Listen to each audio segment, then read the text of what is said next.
మొరటోడు అని వాళ్ళు వీళ్ళు ఎన్నెన్ని అన్న పసి పిల్లవాడు నవ్వాడు.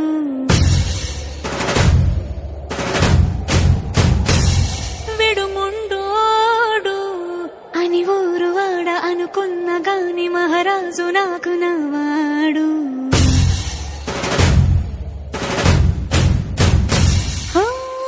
మాట పెడుసైనా మనసులో వెన్న రాయిలా ఉన్నవాడిలోన దేవుడెవరికి తెలుసును నాకన్నా. సూసేకి అగ్గిరవ్వ మాదిరే ఉంటా